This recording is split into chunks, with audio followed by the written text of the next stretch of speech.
Muli mutya abali ku channel yaffe eyitibwa LN 256 mugende maaso n'ogyegattako kigenda kuba kirungi nnyo. Omwana omuto omumalamu otya okutya, omwana omuwere omuto omumalamu otya okwekanga. Mukimanyi bulungi nti abaana bamanyi okwekanga.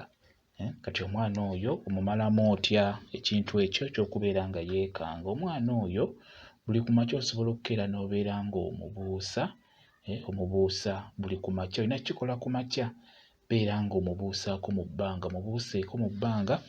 Omwana oyo ajja kugenda kuggwaamu ekyo eky'okubeera ng'atya, era ky'oba olaba nga wabeera wakatandika okubeera ng'omubuusa atandika na kukaaba naye agenda akimanyiira mpola mpola. Oliwo omubuusa olwaleero n'omubuusa n'enkya na luli, omwezi ne guggwako nga buli lunaku okeera n'omubuusa mu bbanga. Omwana oyo atuuka esseera n'akimanyiira abeera ajja kuggwaamu ekyo eky'okubeera ng'atya, nga yeekanga naddala emisana osobola omumukwatako ne yeekanga omulundi gumu. Ebiseera ebisinga omwana oyo kiba kirungi obeere ng'omubuusaako. Tandika na mpola mpola kumpimpi bw'otyo paka bw'anaakimanyiira ajja kuba aggwaamu okutya, ajja kuba aggwaamu okwekanga naddala ng'atunula. Abaana abato mubalaba nnyo beekanga nnyo ng'atunula, ng'obudde bwonna abeeramu ekyo eky'okutya. Kati omwana oyo ng'oyagala okumumalamu ekyo eky'okutya, kati obeera osobola okimumalamu mpola mpola, beera ng'omubuusa mu bbanga mpola mpola, kimumanyiize.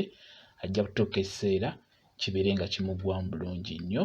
Ajja kutuuka esseera nga takyalina nansisi, nga n'omubuusa mu bbanga ewala n'oddamu n'omubaka nga tatya. Naddala ggwe taata gwe azaala omwana oyo beera ng'omubuusaako mu bbanga mpola mpola kumpimpi. Omwana oyo ajja kuba aggwaamu ekyo ekiwuggwa eky'okubeera ng'atya, nga yeekanga. Kyenjagadde obbabuulira mu mwenna abali ku channel yaffe eyitibwa LN 256 mugende maaso n'ogyegattako kigenda kuba kirungi nnyo. Mubeere bulungi, mweraba.